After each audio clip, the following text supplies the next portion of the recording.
Hello students, कैसे हैं आप सभी लोग। आप सभी का स्वागत है आपके प्यारे से चैनल पीसीबी क्लब में और मैं हूं आपकी सुमन मैम। तो आज के इस वीडियो में हम लोग पढ़ने वाले हैं मोशन के बारे में। जी हाँ, क्लास 7 का फिजिक्स का चैप्टर है ये मोशन। तो मोशन जैसे ही वर्ड आता है तो हमारे दिमाग में क्या आता है? मूवमेंट। ठीक, यानी कि कोई भी फिजिकल क्वांटिटी है तो वो दो पोजीशन पे रह सकता है, या तो वो रेस्ट पे रहेगा या फिर मोशन में। तो जो हमारे स्टार्टिंग में स्कॉलर्स थे तो वो मोशन के बारे में इतना डिस्क्राइब नहीं कर पाए। इसका रीजन था कि पास्ट टाइम में क्या था, एक रीजनेबल जो क्लॉक थी वो अनअवेलेबल थी। अब बिना क्लॉक के हम किसी भी ऑब्जेक्ट के मोशन के बारे में प्रॉपर ऑब्जर्वेशन नहीं कर सकते थे। लेकिन कुछ टाइम बाद आपके एक फेमस साइंटिस्ट गैलीलियो, उन्होंने एक डिस्कवरी की जो हमारे मोशन के रूल्स को डिस्क्राइब करने में काफी हेल्पफुल रही। तो गैलीलियो ने कैसे डिस्क्राइब की क्लॉक के बारे में? तो वो क्या करते थे, डेली चर्च जाया करते थे। एक बार वो चर्च में बैठे थे और उनकी नजर जो वहां पर बड़ा सा बैल लगा हुआ था, रोप से बंधा हुआ, उस पे गई। वो बैल क्या होती थी? ऐसे हैंग थी ये बैल, और ये ऐसे टू एंड फ्रो एक स्टीडली वे में मूव करती थी, लेफ्ट राइट लेफ्ट राइट।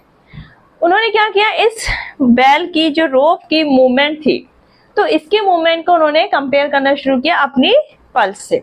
अब उन्होंने देखा कि ये एक स्टीडली वे में लेफ्ट राइट क्या कर रही है, इधर उधर मूव कर रही है। तो उन्होंने कहा ये एक इंस्ट्रूमेंट साबित हो सकता है हमारे लिए टाइम बताने के लिए, रिलायबल टाइम हम इससे कैलकुलेट कर सकते हैं।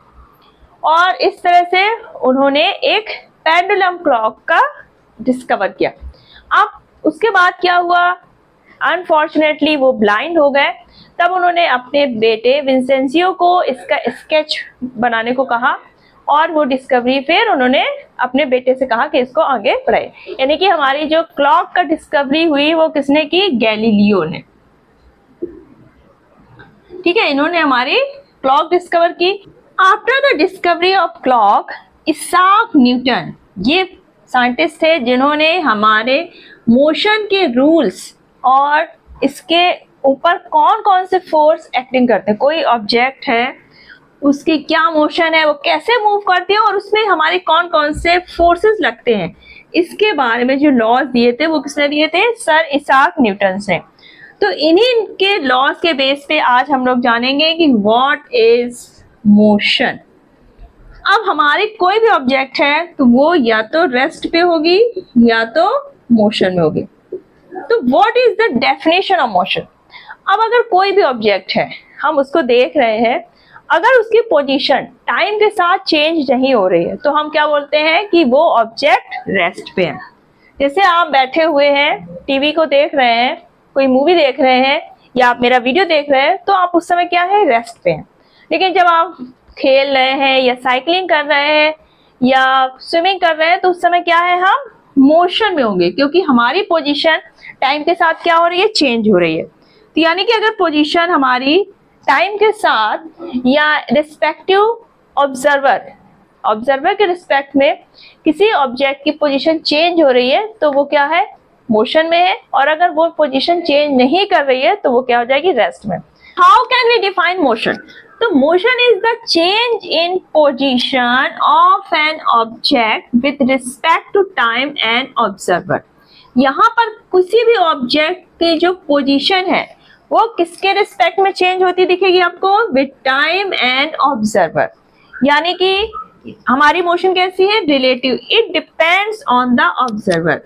अब मान लीजिए आप यहाँ पर पेड़ के पास खड़े हुए हैं, ठीक। अब आपको ये कार दिख रही है जाती हुई, तो कार क्या है? आपके रिस्पेक्ट में क्या है? मोशन में है, क्योंकि कार हमारी जा रही है, यानी कि इसकी पोजीशन टाइम के साथ चेंज हो रही है। तो आप क्या हुए? ऑब्जर्वर। तो आपके रिस्पेक्ट में कार ये क्या कर रही है? मूव कर रही है। कार के अंदर अगर मान लीजिए दो पर्सन बैठे हुए हैं तो वो क्या होंगे? हमारे रिस्पेक्ट में क्या है? वो मूव कर रहे हैं। लेकिन एक दूसरे के रिस्पेक्ट में दोनों ही पर्सन जो कार में बैठे हैं तो उनकी पोजीशन तो चेंज नहीं हो रही, तो एक दूसरे के लिए वो क्या है? रेस्ट में। लेकिन हम कार के बाहर हैं तो हमारे लिए वो पर्सन क्या है? मोशन में, क्योंकि वहां पे पोजीशन क्या हो रही है, चेंज होती दिख रही है। अब अगर कोई बर्ड फ्लाई कर रही है तो बर्ड हमारे रिस्पेक्ट में क्या हो गई, मोशन में है। बॉयज जो फुटबॉल प्ले कर रहे हैं वो भी क्या है, मोशन में। तो ये मोशन किसी भी ऑब्जेक्ट की किसके रिस्पेक्ट में हम देखते हैं, ऑब्जर्वर एंड टाइम। यानी कि अगर हम किसी ऑब्जेक्ट को देख रहे हैं तो अगर उसकी पोजीशन टाइम के साथ चेंज हो रही है, that object is in motion. तो ये जैसे अगर हम लोग अर्थ पे हैं तो हमें अर्थ क्या है, रेस्ट पे दिखेगी। लेकिन अगर जो एस्ट्रोनॉट्स हैं जब वो मून से देखेंगे तो अर्थ या और भी जो प्लैनेट्स अगर उनको दिख रहे हैं तो वो कैसे दिखेंगे, मोशन में दिखेंगे। यानी कि motion it depends on time and observer. तो मेनली मोशंस के टाइप कितने हैं, 6 टाइप के हैं आपके सिलेबस में। Translational motion, rotational motion, oscillatory motion, periodic motion, non periodic and random motion. तो जो आपकी फर्स्ट टाइप की मोशन है दैट इज ट्रांसलेटरी मोशन। इसको हम ट्रांसलेशनल मोशन ही बोलते हैं और लीनियर मोशन भी बोलते हैं। तो व्हाट इज ट्रांसलेटरी मोशन? मान लीजिए कोई आपका ऑब्जेक्ट है, मूव कर रहा है। तो अगर ऑब्जेक्ट जो मूव कर रहा है, मूविंग ऑब्जेक्ट के सारे पार्ट्स, उसके सारे पॉइंट्स एक ही डायरेक्शन में और सेम डिस्टेंस तक मूव करते हैं तो वो मोशन क्या कहलाएगी, ट्रांसलेटरी मोशन। मान लीजिए कोई बर्ड फ्लाई कर रही है तो क्या है, पूरी की पूरी बर्ड हमारी एक ही डायरेक्शन में फ्लो हो रही है, फ्लाई कर रही है। कोई कार मूव कर रही है तो वो क्या है, पूरी कार मूव कर रही है, यानी कि पूरा का पूरा पार्ट जो उसका है वो मूव कर रहा है, दैट इज ट्रांसलेशनल मोशन। तो ऑल द पार्टिकल्स और points of a moving body move in the same direction through the same distance. ठीक है, कोई भी मूविंग ऑब्जेक्ट है उसके पूरे पार्ट्स, सारे पॉइंट्स सेम डायरेक्शन में और सेम डिस्टेंस तक मूव करते हैं तो आप क्या कहेंगे कि वो ऑब्जेक्ट ट्रांसलेटरी मोशन कर रही है। आपका जो ट्रांसलेशनल मोशन है that is of 2 type, rectilinear motion and curvilinear motion. अब अगर हमारी ऑब्जेक्ट किसी स्ट्रेट लाइन में मूव कर रही है, किस लाइन में, स्ट्रेट लाइन में, तब हमारी कौन सी ट्रांसलेशनल मोशन हो जाएगी, रेक्टिलिनियर मोशन। अगर हमारा ऑब्जेक्ट कर्व्ड शेप में, कर्व्ड शेप जो रूट है उसमें मूव कर रही है, कर्व में, ऐसे ऐसे जैसे आपका स्नेक मूव करता है, तब उसको क्या बोलेंगे हम लोग, कर्वीलिनियर मोशन। तो आपकी rectilinear motion and curvilinear motion both are translational motion. Second one is rotatory और रोटेशनल मोशन। रोटेशनल मोशन क्या है आपका, जब आपका कोई भी ऑब्जेक्ट किसी फिक्स्ड एक्सिस के चारों तरफ घूमेगा। यहाँ पर एक एक्सिस होगा जिससे हमारा ऑब्जेक्ट फिक्स्ड होगा और वो फिर एक राउंड है, राउंड उस एक्सिस के मूव करेगा। जैसे आपका फैन का क्या है, एक्सिस फिक्स है और राउंड राउंड घूम रहा है। आपका अर्थ क्या है, अपनी एक्सिस पे क्या करती है, रोटेट करती है, यानी कि इसकी पोजीशन चेंज नहीं होगी, मूव तो करेगी लेकिन अपनी एक्सिस पे क्या होगी, ये फिक्स्ड होगा। कोई स्पिनिंग टॉप है या आपने किसी स्टोन को कॉर्ड से बांधकर एक ये एक्सिस से फिक्स्ड कर दिया और उसको राउंड राउंड मूव करा रहा है। तो यानी कि जब हमारी कोई ऑब्जेक्ट फिक्स्ड एक्सिस के चारों तरफ घूमती है, यानी कि पोजीशन यहाँ पर उसकी चेंज नहीं होगी, तो वो क्या कहलाएगी, रोटेटरी मोशन।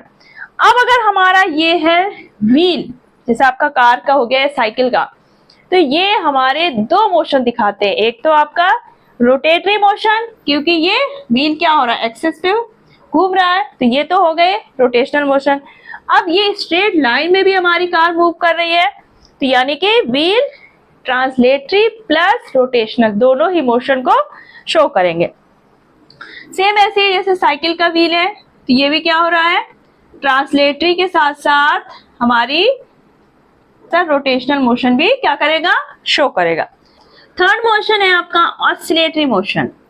अब मान लीजिए आपके पास कोई पेंडुलम है, ठीक, कोई भी स्टोन बंधा हुआ है रोप से और इसको हमने फ्रीली इसको हैंग कर दिया किसी सॉलिड बेस से।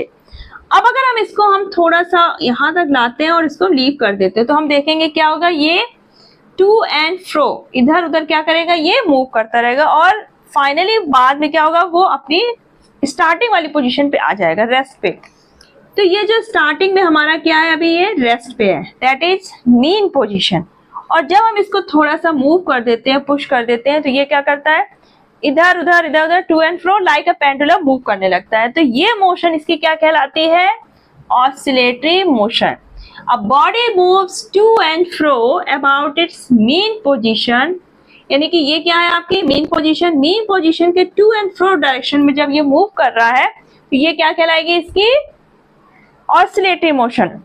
और ये मीन पोजीशन से, ये मान लीजिए ए पोजीशन हुई, ठीक, ए से गया बी पर, बी से वापस आया ए पर, ए से फिर गया सी तक, और सी से फिर आया वापस ए तक।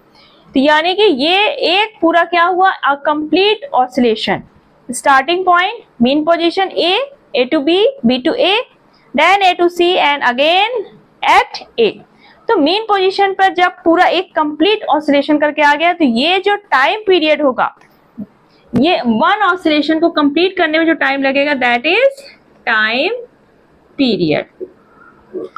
और मीन पोजीशन से ये मैक्सिमम जिस डिस्टेंस तक जा रहा है, यहां तक, ये जो डिस्टेंस होगी that is amplitude. Maximum displacement from its mean position is called amplitude. तो जैसे आपकी स्विंग है, स्विंग क्या होता है, टू एंड फ्रो डायरेक्शन में मूव करता है, क्लॉक पेंडुलम। तो ये तो हो गई आपकी ऑसिलेटरी मोशन। फोर्थ है आपका वाइब्रेटरी मोशन। वाइब्रेटरी मोशन, तो व्हाट इज वाइब्रेटरी मोशन, ये ऑसिलेटरी मोशन जब बहुत फास्ट हो तब ये मोशन क्या बन जाती है, वाइब्रेटरी मोशन। जैसे आपने देखा होगा जो लैब में हमारे फॉक होते हैं, ट्यूनिंग फॉक, अगर उनको हम हिट करते हैं तो क्या कहते हैं, बहुत तेज तेज, ये यू शेप का होता है ये ट्यूनिंग फॉक, और ये बहुत तेज तेज क्या करता है, टू एंड फ्रो डायरेक्शन में मूव करता है। यानी कि जब फास्ट ऑसिलेटरी मोशन शुरू हो जाती है, दैट इज वाइब्रेटरी मोशन। जो आपके सितार है, तनपूरा है, वायलिन है, इसमें क्या होते हैं, वायर्स होते हैं, और जब इसको बजाते हैं हम लोग, प्ले करते हैं, तो क्या करते हैं, इन स्ट्रिंग्स का क्या करते हैं हम लोग, ऑसिलेट करते हैं, और ये बहुत तेज तेज वाइब्रेट करते हैं। जब इनको हिट किया जाता है तो क्या होता है, ये बहुत तेज वाइब्रेट होते हैं, और ये जो मूवमेंट होती है fast oscillatory motion, that is called vibratory motion. तो आज के वीडियो में हमने 4 टाइप के मोशंस कंप्लीट कर लिए हैं, ट्रांसलेटरी, रोटेशनल, आपका oscillatory and vibratory. Next video में जो हमारी बाकी हुई मोशंस के टाइप्स हैं, आपका सर्कुलर मोशन, आपका periodic, non periodic and uniform and non uniform, तो ये हम लोग नेक्स्ट वीडियो में कवर करेंगे, क्योंकि वरना ये वीडियो ज्यादा लेंथी हो जाएगा और आप बोर हो जाएंगे और बीच में स्किप कर देंगे। तो चलिए फिर बाकी का पार्ट हम लोग नेक्स्ट वीडियो में करेंगे। तो फटाफट चैनल को सब्सक्राइब कर लीजिए, और अगर आज का वीडियो आपके लिए फ्रूटफुल रहा है तो अपने फ्रेंड्स को शेयर करिए, ज्यादा ज्यादा लाइक करिए। चलिए फिर मिलते हैं नेक्स्ट वीडियो में बाकी मोशंस के टाइप्स के साथ, तब तक अपना ख्याल रखिएगा, बाय बाय, टेक केयर।